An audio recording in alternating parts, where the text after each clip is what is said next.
welcome to the WIHS Journal Public Affairs program. I'm Jerry Williams.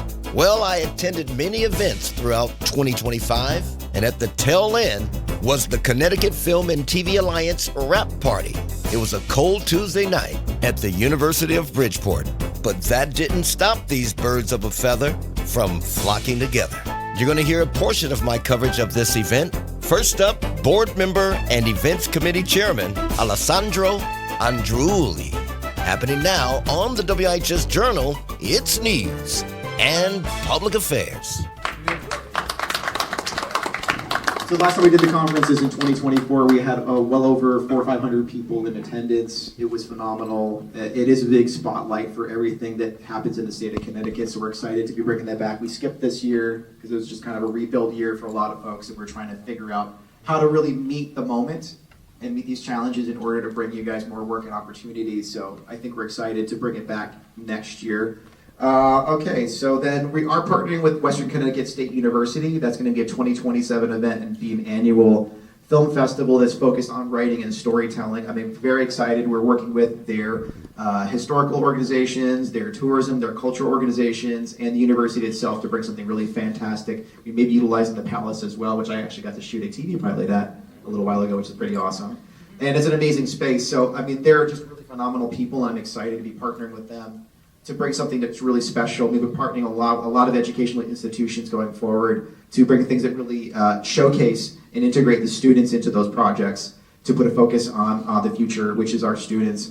Monthly educational events planned starting in March. We're going to try to do every single month, do an educational workshop starting in March in order to provide access. Our goal, I understand our state is up and down with our support. We're trying to make it consistent and try to meet where we are right now and into the future.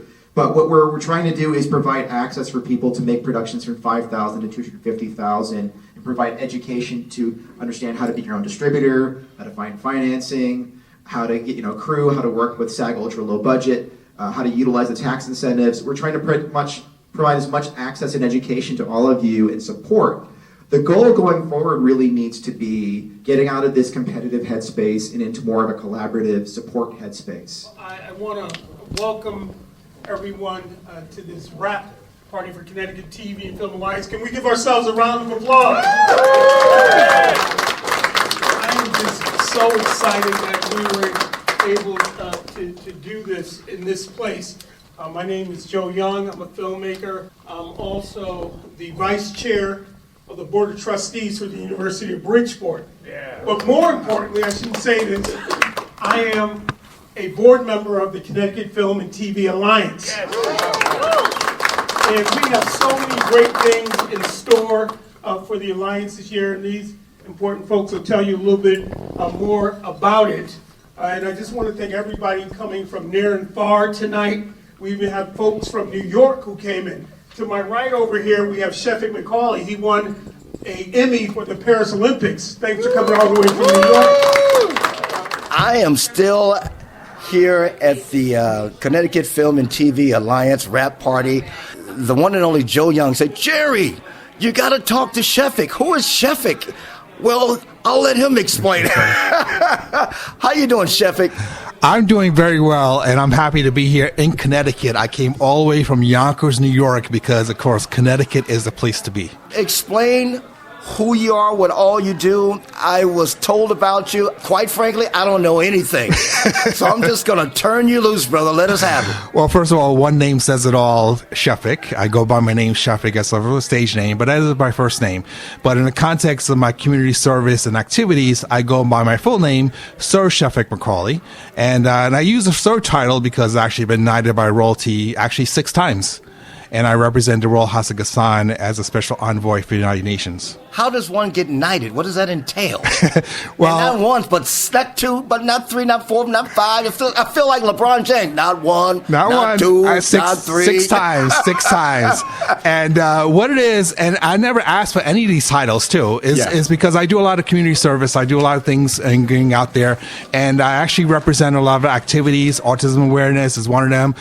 Domestic violence awareness, all sorts of things. And it got to be the point where it caught the eye of some members of royalty, some royal houses, particularly His Royal Highness Prince Garios of Gassan.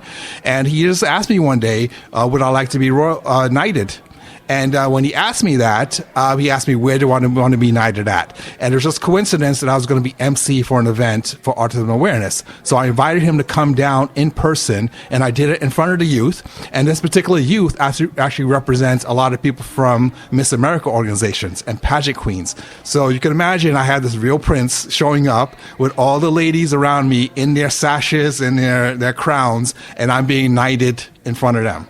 So it's a very memorable experience. Incredible. Yeah. So if you're just joining us, I am with Sheffic, also known as Sir Sheffic Macaulay. Been knighted 6 times, folks. You don't run into folks like this every day, right? Yes.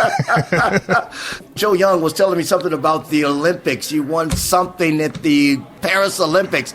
Explain yourself. Yeah, a little something. So I've had a long history with NBC Universal as a whole, actually past 13 years off and on. And most recently, I was working at NBC Sports here in Stamford, Connecticut. And my title there was technical lead. I actually created technology for the Olympics. I actually worked the past 3 Olympics, Tokyo, Beijing, and also Paris, as well as a couple World Cups in between. So the Paris Olympics, of course, 2024, actually won an Emmy award for it. My title and credit, I got technical production manager. So again, it's a technology that I created, a people management system that helps out the company itself to help manage all the people. We hired like 5,000 people for these games. So, where were you born and raised? My family originated from Sierra Leone, West Africa. So I'm actually the first generation born here in the United States. So I was born in Brooklyn, New York. Is that where you still reside? No, I reside in Yonkers, New York right now. And your connection with Joe and the Alliance? Joe Young, first of all, we've known each other for a number of years now, and I was fortunate to work on a project with him recently. He has a character that I created called Kemet. Yes. And Kemet is a character, of course, people that may not know. He's a time traveler that educates youth and so on, and adults too, because a lot of information he gives out. Yeah. So we actually worked on a project together. I'm the producer of the PSA that just got released called... I forgot the name of it. One Nation, Many Journeys. Okay. That's the name. One Nation, Many Journeys. I really am the producer, even though I forgot the name of it. But a lot of things going on. We actually released it, and a great partner, Fox 61 in Hartford, Connecticut, was a great partner. Is the first to air it on their station, and then we rolled it out nationwide. We actually went to Washington D.C. at the press club and did a major announcement there. And we have a lot of things coming up in 2026 because, of course, it's America 250.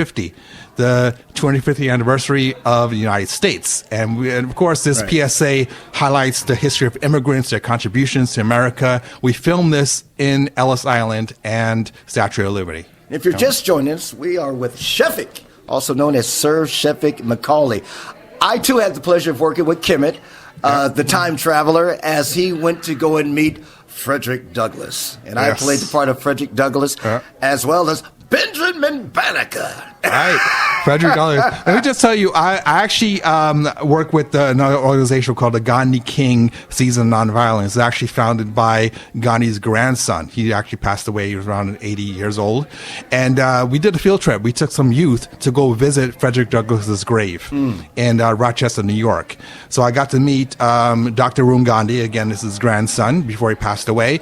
And I went visit him there in person, as well as Frederick Douglass's grave, and Harriet Tubman's, resting point, because she actually started farmland after the Underground Railroad and so on. Yeah. So just coincidence. If you just look at the map, it's interesting. Everything's in Rochester, New York. I'm glad you mentioned Harriet Tubman. I have yet to see that movie. I haven't seen the movie yet. Yeah, you got to see it, Harriet. Harriet. It's a great movie, a great song, first of all, and it's a very humbling experience because I actually sat on her porch. Wow.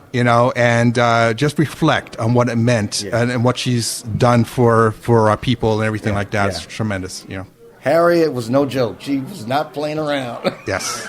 We's gonna be free. Well, God bless you. He's Sheffic. And it was a pleasure meeting you. I didn't know anything, so... Well, now you know now. I know now. As in the words of Biggie, if you don't know, now you know. God bless you. Enjoy the rest of your evening, bro. All right, appreciate it. Thanks a lot. Peace. Once again, you just heard a portion of my coverage of the Connecticut Film and TV Alliance wrap party that took place at the University of Bridgeport. If you would like more information about what you heard today, call WIHS 860-346-1049, 860-346-1049. I'm Jerry Williams for the WIHS Journal. It's news and public affairs.